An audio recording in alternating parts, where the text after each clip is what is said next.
plumbing top-out day. So our plumbing contractor did all the underground rough-in work, and now we have to take that underground work that got concreted into the slab and extend it up into the roof. And so today we're just gonna be putting in vents pretty much. I've got some roof boots up in the attic there, and ultimately everything kind of has to terminate there. The main stack for this house is a 3-inch vent that, here's a clean out for it actually, and it's right there. So that will just jog over to the boot. And then I think I'm gonna take this other boot out. I was going to use it for my boiler, but I think it's way more convenient to take my boiler out the other side of the house. In this side of the house, we have like 2 accessory vents. It seems like they're using this sink as some sort of vent for this bathtub. And then the sink over here is also getting used as a supplementary vent right here. I'm not even sure if I actually need these because I think the plumber said that the main stack vent all the way back here would be enough. I don't know, he knows more about the code than I do. We live in Illinois, and in Illinois we have our own plumbing code. So there's really 2 plumbing codes in the United States. There's the International Plumbing Code, the IPC, and then there's the Universal Plumbing Code. That's not universal, the UPC. And usually each state adopts one version or the other, but Illinois has their own, and then Chicago actually has their own again, of course. But we don't live in Chicago. So we have to follow the specific rules of the Illinois Plumbing Code. It's a little frustrating to have our own plumbing code because there's a ton of answers and advice and common questions online for the UPC or the IPC. So pretty much any question you have, someone will have answered on some form. Someone will have asked and answered on some form somewhere. But with our own plumbing code, we have to kind of interpret it because not a whole lot of people are asking about the Illinois Plumbing Code specifically. This stub here is going to be a double vanity. So we've got water for that and drain. Got a couple toilets. Here's another double vanity. This time the plumber broke the sinks out into separate water supplies for us. So I just gotta put my double fixture T in there, and then I gotta go up the wall with the vent. Morgan actually realized that her electrical box was right in the way of where this vent is gonna run, so she ended up moving it over. These are the boxes for where the tubs are gonna go. It's hard to determine ahead of time where the P-trap should go, so it's just a stub and buried down there.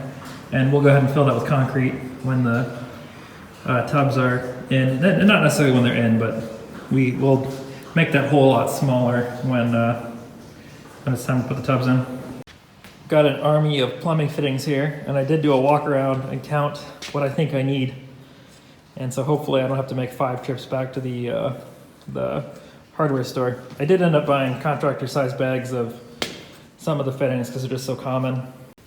One thing to pay attention to is these are gonna be the elbows for my sink, but you need to remember that if you're doing drain, it needs to be a long sweep elbow. And so you can see how this elbow is pretty big. And you can compare it to, say, the elbow on a sanitary tee, which is short. And actually, that one's about the same size, maybe not. But especially with these 2-inch ones, you can see how stubby they are. And that's because these ones are short specifically for venting. You can't use these for drain. These are, I believe, the correct fitting for a double fixture. People get in trouble for this all the time for some reason. I think it's important that both fixtures terminate at the same height. And I think this is the one thing that everyone seems to get dinged on. But the hardware store calls these double fixture tees, so I assume that's what I need. So this week we've actually been working on the cold water plumbing for our house, or the drinking water. So the poly line, this is SDR9 250 PSI poly line, comes into what's called a Ford fitting. And this is a special type of fitting that has even got like this split lock nut on it that's really good at grabbing onto these things. The one that we actually got from the city didn't have the split lock nut on it. And we pressurized it, and about 2 minutes after we gave it pressure, it was leaking pretty bad, but about 2 minutes after we pressurized it, the poly line just actually slipped out and sprayed an inch of 70 psi water into this room, which really freaked me out because like usually I assume these things like never fail catastrophically, they'll just leak. And I also always assumed that like with fittings, once they don't leak, you're good. And that took like a minute or two to fail, so I'm still gaining my confidence in this particular Ford or pack fitting. Then we went through a whole bunch of brass connectors to go to our meter. I'm pretty sure this is a cellular meter, so this is the antenna, so that the utility can read it without having to come into your house. But it's a typical meter. It goes to a utility-provided check valve. This is to make sure that you're not backfeeding to the city water system. This is our whole house disconnect, so if you ever have a plumbing break or you need to shut the water off in the winter, this would be the valve. And then I've got a pressure gauge, just because I'd like to see the pressure. We happen to be the lowest lot in the entire city. And so the water pressure here is somewhere between 70 and 80 pounds. That means the water tower is 29 inches times 70 higher than us, so almost 200 feet higher than us. But because of that, I don't want to damage appliances and stuff, and I put in a pressure reducing valve. This one's from Khalifi. It's like $100 on Supply House. It's really nice to adjust. It'll bring this 70 to 80 psi water down to whatever I have it set here. And so not only does this gauge normally go on here so you can see the pressure, but it's got this mechanical readout too, so you can see it as you change it. So if I want to go up, I can go up. If I want to go down, I can go down. But this is just kind of equipment protection. And then I go to PEX. I transition away from brass, and I go to inch PEX to this thing. This is the manifold, the main manifold for the house. It's from Vega. It was like $250, which sounds like a lot of money until you start to quote out what it would cost to have kind of individual valves, like brass valves for all these appliances. And this lets us kind of turn fittings on and off one at a time. This is the cold water, so it's not hooked up, but you take this little key and you can turn it, and then all of a sudden that appliance is on. This has been a huge help during the home building process because we're kind of turning appliances on one at a time. And this lets us have almost everything off except for the stuff that we actually need to use, like we have a toilet now, our slop sink, our spigots. So basically the water just goes in the top, comes down, and then it's got an extra port at the bottom, and this is going over to our other manifold on the far side of the house. I don't have any of the hot water hooked up yet, but when you're done you can put these nice little labels on it, and it seems like it's well worth the money. It just made it so convenient. One thing is the threads, the main threads are, they feel like polypropylene, and I slightly cross-threaded it when I put it on, and this thread, you really could not tell that it was cross-threaded until you look at it and it's like, oh, that's crooked, and then you take it off and the threads are all marred up. So I thought I was in a bit of trouble because I had cross-threaded the bottom one pretty bad, and all I ended up doing was I took a pocket knife and I just stripped away the first layer of threads, and I was able to get the fitting on, and it threaded on fine. If you actually look at these, they're only supposed to be hand tight too. So it's not actually the thread like an NPT that's doing the sealing. There is actually an O-ring, and so this in here is already watertight, but this is just a mechanical lock nut to keep it from popping out. So eventually this will distribute all our cold water for stuff on this side of the house. We'll have a cold water line that goes up into our boiler, and then the hot water line that comes out of the boiler and goes into this. This boiler we just got installed this weekend. It's a Rheem/Rudd high efficiency, 95% efficiency boiler. So things here, it has a hot water supply for domestic hot water, and it also has a central heating hot water supply, and it's vented with just PVC pipe.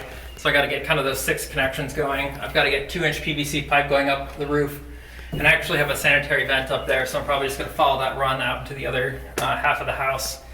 I really wanted to put this boiler right on top of my manifolds because it would have made the plumbing connections really convenient. But when I unboxed it, I realized like 16 inches is way deeper than I anticipated. And I actually ran out of room between my electrical panel and the boiler. You need 30 inches anywhere side to side on the panel, working space, and then you need 36 inches from the front cover of the panel and working space. And that would put me like back here somewhere. So this was too close. I couldn't put this in front of this. So kind of a bummer. Now this is kind of wasted space. And unfortunately, I left myself way too much room between my plumbing, my domestic water, and my heating pipes. And so this is all going to be kind of wasted space too, as I have to pump water from the boiler down and then over to like the manifolds that'll eventually end up here. I did want to use this wall for something like shelving, but even thinking about that, like the door is here, and so if shelves come out to here, it's going to be a little weird. But there's a lot of space up there for kind of long-term conditioned space storage. Christmas tree storage. Christmas tree storage, yeah. Hopefully we don't have to go in the attic too much. The other manifold, this one's a lot cheaper, it's like 130 bucks, is over here, and this one's all done. It's labeled and installed. So it might look kind of wild with, an individual PEX pipe running out for every appliance, but that really has two benefits. The first is you have small pipes, and so you get hot water quicker because there's less distance or volume for it to have to replace with new hot water. And the second benefit is that a pressure wave has to make it all the way back to the manifold before it affects other appliances. So, classically, you'd be in a bathroom and taking a shower, and then someone would flush the toilet, and all of a sudden the toilet would take a ton of cold water and starve the shower of cold water, and all of a sudden your shower would get super hot. But with a manifold like this, you flush the toilet, the pressure wave makes it all the way back to the manifold where it has like really low impedance path for more water. And so it doesn't affect the water pressure going to the shower and stuff like that. So it does look cool. One rule of thumb is that you want to keep your plumbing below 3 feet, just so that people know when they're putting screws in the wall and stuff that generally, as long as they stay above 3 feet, they won't hit plumbing. Some other details to look at are we got these, they're called strong arm brackets, and they're going to be what we use to connect the stop valves for the sinks. And they are really strong, so like once we put a valve in this will feel pretty sturdy, and they're really, really easy to install. They're surprisingly cheap. I think they're like $3 a piece. Still some learning to do. This was my first run, and you can see the packs. I didn't really pay attention to getting it level and stuff like that. So not super great. All the waste and vent plumbing is run. These are just kind of vents just for the sinks, really. Our main vent is actually in the laundry room. The other thing we got done here is the showers. So a shower, you really just want to make sure you have blocking in the wall to support the shower head and the tub spigot and the diverter. This is really the only piece you need, this little foot to install a shower head. And I guess I'd never seen how shower heads go in before, but the shower head just kind of, the pipe for the shower thread just threads into that thing. That's all you need. This is a diverter body from Delta, and there's nothing in here. It's just where the cold and hot water hook up, but there's like, this one's stuck, I guess. But there's no valve in there yet. And this particular piece just lets you use any of their valves from like their model line. So it just gives us a lot of freedom to choose some sort of Delta hardware when we actually ultimately install the tub. I guess we can do some plumbing. Won't be able to walk through the walls for much longer. The main plumbing vent for our house is actually this big 3-inch one, and it comes from way under the slab where it connects to the 4-inch main building drain. And then it comes up through our ICF wall, takes a turn, and goes up and through the roof. Actually, from this angle, it doesn't look that straight. But, yeah, that was a lot of work. The horizontal runs are getting pretty long. But, Just started on gas over the last couple of days. yeah, that is a bear. One problem we had is our utility requires us to put the gas meter on the side of the house. That's extremely inconvenient for us. So right now we're in the bathroom section of the house that has no need for gas, except for maybe the laundry room. All of our gas appliances, like the boiler, the fireplace, the outdoor grill, the generator, are all on the other side of the house. So we kind of have to make the longest possible run from the meter to those high demand appliances. And the generator is like 350 kBTU, the boiler is 200 kBTU, so they're even way bigger than your typical house, tanked water heater loads. And so we have this massive 2-inch gas pipe that we need, which is not only expensive, but a real bear to run and thread and lift. It's probably 70 pounds of pipe, and get that all the way across the building, just so we can have our meter on the side of the street the utility wants. If we were able to put it on the right half of the house, we'd probably be able to get away with like 1.5-inch pipe, which would have been a lot cheaper, a lot shorter, but it's there.